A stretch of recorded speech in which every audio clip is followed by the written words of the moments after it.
20 Oktober mendatang. Tim Liputan, Kompas TV.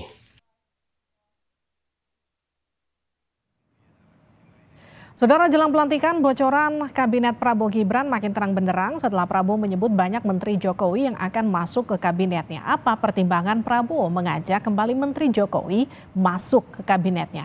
Kita bahas bersama Andi Rahmat Wijaya, Wasekjen Partai Gerindra. Pak Andi, selamat malam.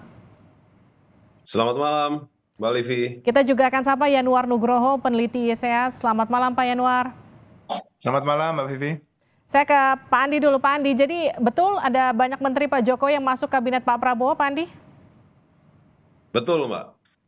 Itu karena semata-mata pertama transformasi pemerintahan ya. Bagaimanapun juga Pak Prabowo ini kan dalam satu dukungan politik yang sama dengan Pak Jokowi. Beliau akan mentransformasikan atas capaian-capaian yang sudah dilakukan Pak Jokowi kemarin ya. Itu yang pertama. Yang kedua terkait dengan Pak Prabowo ini melakukan pengintegrasian terhadap gagasan-gagasan atas prestasi presiden sebelumnya. Nggak cuma Pak Jokowi, Pak SBY, Bu Mega, bahkan presiden pertama Indonesia Soekarno pun juga demikian.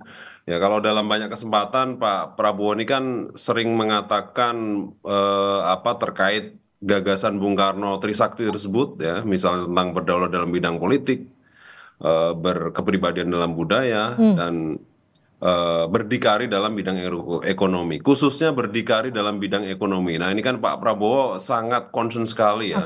Bagaimana Indonesia ini agar pertumbuhan ekonomi terus meninggi, kemudian bagaimana rupiah terus menguat, produktivitas dalam negeri juga demikian, mengurangi ketergantungan impor. Nah, ini menjadi fokus Pak Prabowo ke depan. Baik, Pak Andi, artinya dari 34 menteri, maaf saya potong, dari 34 menteri sekarang ada berapa yang masuk ke kabinet mendatang?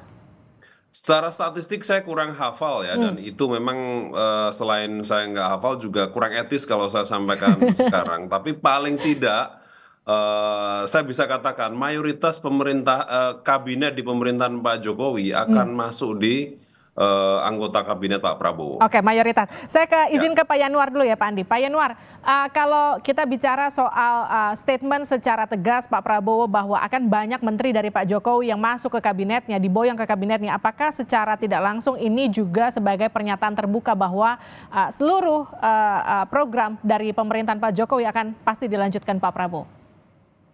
Terima kasih, Mbak Vivi. Ini mesti dibaca begini ya.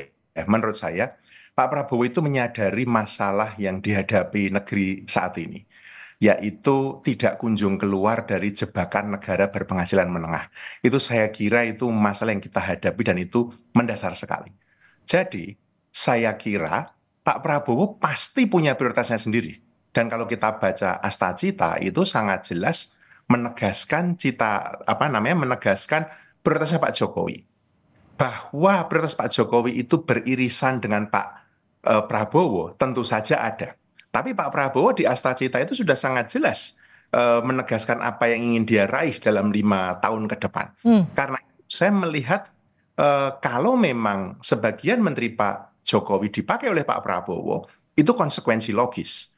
Bagi saya yang paling penting, satu, mesti profesional. Tentu saja bahkan cerita pemekaran kabinet ini ya dari 34 menjadi 44 atau 45 atau 46 itu orang mengkhawatirkan kan ini akan digunakan untuk mengakomodasi kepentingan sekutu politiknya. Bagi saya itu perkara nomor 2. Yang nomor 1 adalah Pak Prabowo mesti memastikan menterinya itu profesional. Kalau profesionalisme itu didapatkan sebagian dari menteri Pak Jokowi sekarang ini, so be it. Tapi jika tidak, ya nggak apa-apa. Kalau saya begitu melihatnya, Mbak. Oke, meskipun profesional itu kemudian diisi oleh para ketua umum parpol begitu Pak Yanuar. Nah, itu persoalan lain, Mbak. Saya kan bicara profesional. Mestinya Pak Prabowo tidak membuang kesempatan, tidak membuang momentum. Ini momentum untuk menunjukkan bahwa dia menjadi pemimpin negeri ini dengan PR yang sedemikian banyak. Saya kira kalau seperti Pak Prabowo, mestinya dia ngitung ini antara akomodasi politik dengan kemampuan teknokratik. Idealnya begini, kalau menterinya politik, wame presidennya harusnya teknokratik. Atau idealnya menterinya orang yang mengerti. Artinya kalaupun diambil dari partai politik, mesti dia punya kemampuan atau kecakapan itu. Ini semua nggak bisa dilawan itu nanti. Waktu akan melihat. Waktu akan menunjukkan pada kita, ya kan? Kalau yang dipilih orang politik saja tidak punya kemampuan teknologi, kita sudah melihat kok di masa lalu mereka yang ditunjuk hanya karena soal politik tidak punya kapasitas teknokratik, pada akhirnya merugikan pemerintah itu sendiri. Ya. Nah, itu ke Pak Andi, dengan segitu banyak PR dan juga target yang dimiliki oleh pemerintahan Prabowo Gibran, bagaimana kemudian memilih menteri yang kemudian bisa memix antara akomodasi politik dan juga kemampuan yang teknokratik untuk duduk di posisi menteri nanti di kabinet mendatang? Begini, pertama Pak Prabowo sudah melakukan seleksi-seleksi ya, secara tidak langsung sudah lama dengan para calon-calon menterinya. Pertama itu. Yang kedua, kalau kita bicara antara profesional dan mungkin bisa dikatakan akomodasi politik gitu, sebenarnya itu juga sudah dilakukan ya, Pak Yanuar dan Mbak Livi. Jadi begini, kan tidak mungkin juga Pak Prabowo mengabaikan stabilitas politik. Ini kan sangat penting. Jadi Pak Prabowo ini adalah semangatnya bukan mengakomodir, tapi mengajak seluruh komponen bangsa ini untuk membangun Indonesia ke depan. Jadi kan soliditas ini sangat penting.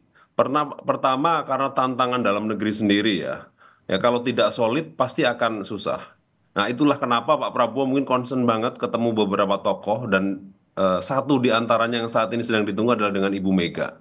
Karena kalau nggak stabil pasti ya pemerintah akan habis energinya untuk mengonsolidasikan politik di dalam negeri.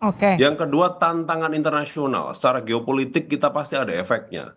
Beberapa konflik di Timur Tengah, ya Rusia dan Ukraina itu konfliknya bukan konflik, impactnya ke kita. Ya, kalau ngomongin cost of transportation, ya cost of fund dan segala macam lah ya, itu imbasnya ke kita. Lalu kita akan tumbuh tadi kalau sudah dikatakan Pak Yanuar, kita akan tumbuh, akan sulit. Ya, selama ini akan kayak gini terus. Ya rupiah akan melemah terus ya kita bisnis kita cuman petik jual gali jual tebang jual sisanya konsumsi nggak ada produktivitas. Ya 900.000 mobil tiap tahun di Indonesia nggak ada satupun mereknya dari Indonesia. Ini contohnya. Nah karena itulah Pak Prabowo meramu. Ya, meramu. Jadi Pak Prabowo ini udah kira-kira sudah memahami ya secara riset dengan teman-teman Dewan Pakar, begitu juga keyakinan beliau dalam memimpin sebuah institusi. Ini sudah ada risetnya, Pak Prabowo akan meramu ya. Jadi sebenarnya yang tepat adalah menteri yang bekerja berdasarkan kompetensinya.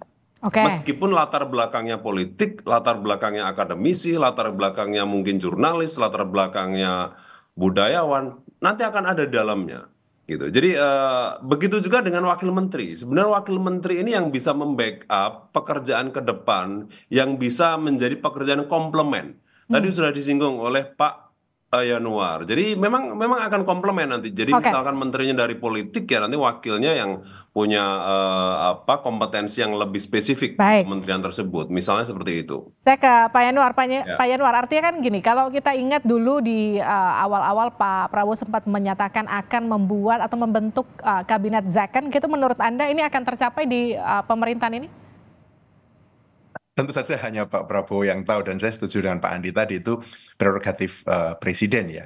Tetapi begini kalau saya mau menegaskan sekali lagi. Pembentukan kabinet baru ini adalah kesempatan dan momentum emas bagi Pak Prabowo untuk menunjukkan kualitas dan kapasitas kepemimpinan beliau. Seorang presiden itu akan dilihat dari seperti apa kabinetnya dan bagaimana kabinetnya bekerja. Saya yakin Pak Prabowo tidak akan mengkompromikan itu. Dan jadi kalaupun tadi kata Pak Andi tadi demi kestabilan politik, tentu Pak Prabowo tahu kok. Beliau ngitung pasti. Ini negeri ini kalau tidak bisa tumbuh di atas 7%, di atas 6%, 6,5-7%, itu nggak ada cerita itu Indonesia masih akan tercapai. Anda tanya ekonomi siapapun, jawabannya akan sama. Itu mengapa mesti digenjot. Tetapi mencapai pertumbuhan setinggi itu dengan tekad yang ada di Astacita itu, bagi saya kelihatan syaratnya jelas, kabinetnya mesti perform.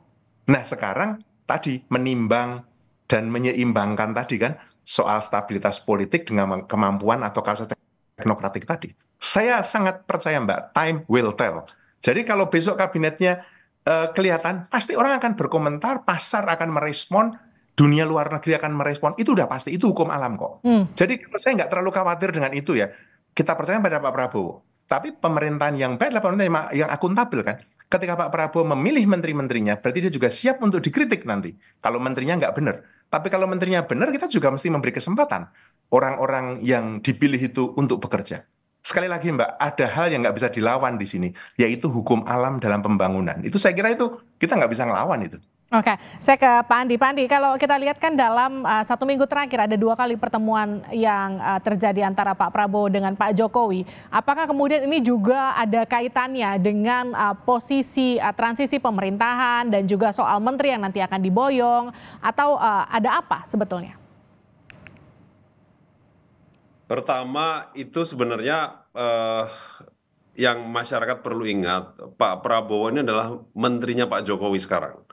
Jadi Pak Jokowi kapanpun mau manggil bisa, Pak. Nggak harus pertemuan di mana pelataran di GBK ya, mau panggil di istana. Termasuk hari ini yang panggil Pak Prabowo ke Solo. Jadi itu sesuatu hal yang biasa sebenarnya.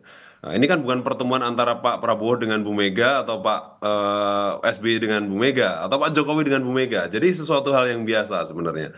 Nah, kemudian apa isinya? Ya pasti ada pembicaraan soal tersebut dan itu hal yang wajar karena memang Pak Jokowi dan Pak Prabowo dalam satu dukungan politik yang sama gitu. Jadi sesuatu hal yang wajar kalau membicarakan kabinet misalnya atau membicarakan policy-policy pemerintahan atau membicarakan tentang IKN misalnya. Yang tidak wajar adalah kalau Pak Jokowi cawe-cawe gitu atau intervensi terlalu banyak itu yang tidak boleh dan saya yakin Pak Prabowo sudah memahami posisi tersebut bahwa Pak Prabowo mendengar masukan dari para senior-senior iya nggak cuma Pak Jokowi Pak SBY pun didengar bahkan Ibu Mega pun juga nanti akan didengar itu sesuatu hal yang wajar dalam sebuah transisi kepemimpinan gitu ke depan. Saya ke Pak Yanuar. Pak Yanuar, oke, yang tadi dikatakan oleh Pak Andi, ini adalah panggilan seorang presiden kepada Menteri Pertahanannya. Tapi kan kalau kita lihat, panggilan itu lazimnya dilakukan di istana, bukan di restoran seperti Pelataran misalnya. Bukan juga kemudian dipanggil ke Solo yang dijemput oleh Gibran misalnya. Apa yang sebetulnya ingin ditunjukkan oleh Pak Prabowo dan juga Pak Jokowi dari 2 pertemuan ini sebetulnya? Tentu saja kalau jelasnya seperti apa Mas Andi pasti lebih tahu dari saya. Tetapi kalau saya setuju tadi. Presiden berhak memanggil menterinya kapan saja. Betul. Tetapi memang naturally ya Mbak ya secara wajar saja pasti membicarakan persoalan transisi ini pasti dibicarakan. Karena begini Mbak, setiap pemerintahan baru itu punya waktu untuk melakukan konsolidasi 2 hal. Konsolidasi politik dan konsolidasi teknokratik. Saya bukan politisi, saya bukan dari partai politik, saya tidak terlalu tahu, Pak Andi lebih tahu daripada saya soal konsolidasi politik. Tetapi konsolidasi teknokratik ini misalnya salah satunya adalah handover kepemimpinan. Misalnya, Mbak, kebetulan saya mengalami dulu transisi dari Pak SBY ke Pak Jokowi periode pertama. Saat itu saya di UKP 4 di Istana dan Pak Jokowi periode 1 ke periode kedua. Setiap transisi itu nggak ada yang gampang. Setiap transisi itu painful, Mbak. Okay. Dan ini penting karena itu menurut saya dan kalau saya boleh nitip pesan pada Mas Andi, proses transisi ini memang mesti dikelola sebaik-baiknya. Saya yakin dalam pertemuan-pertemuan itu dan kalau Pak Prabowo sebagai presiden elect, presiden terpilih, pasti sebagian pembicaranya pasti mengenai soal transisi ini. Baik tadi konsolidasi teknokratik maupun politik itu butuh waktu loh Mbak. Saya sendiri agak khawatir dengan jumlah kementerian yang membengkak itu karena kami di pemerintahan ya Mbak, yaitu bagi mereka yang pernah di pemerintahan, saya bukan pegawai negeri, tapi saya menjadi political appointee saat itu selalu bicara mengenai SOTK, struktur organisasi dan tata kelola. Kalau ada kementerian baru dibentuk, bagaimana strukturnya, orangnya dari mana, anggaran, itu butuh. Jujur saya agak kaget ketika saya mendengar dan membaca itu, waduh 46 ini baru. Ini pasti di awal itu, karena saya khawatirnya adalah kabinet baru bisa lari gitu kan. Nah, jangan-jangan yang dibicarakan Pak Prabowo ini jangan-jangan. Tapi artinya gini, kita apresiasi transisi pemerintahan kali ini akan sangat berjalan mulus. Kita nantikan kabarnya pengumuman pengumuman menteri akan diumumkan tanggal 20 malam, betul ya Pak Andi ya? Itu pertanyaan terakhir saya untuk Anda. Pelantikan 21. Oke.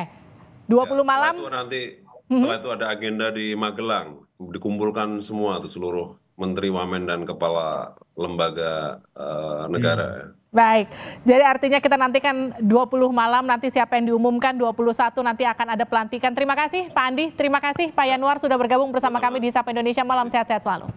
Sama-sama.